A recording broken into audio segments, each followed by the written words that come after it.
surrender natin sa Panginoon. Paniwalaan natin, we trust His love is greater than your fears. Amen? And then we pray about everything. So, yun lang naman, no? So, marami tayong worry, midlife crisis, adulting, financial. Ako, madami akong worry sa financial talaga.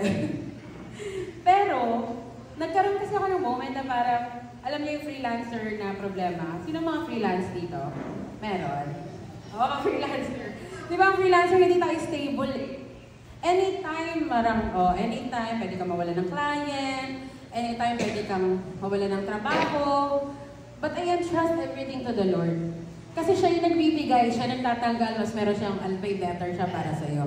And every time that God removes me from the client, but God removes me from that job, merong mas better talaga na binibigay ang Lord.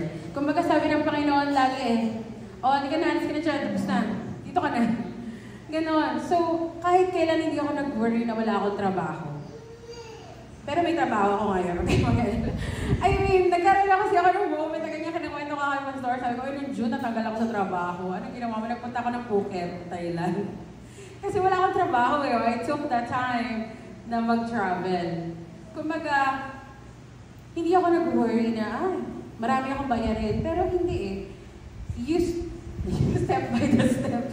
You step in your faith. I-activate mo yung faith mo na alam mo na ang Lord is in control.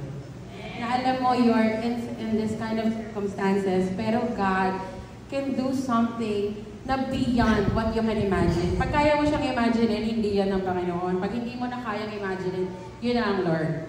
Amen?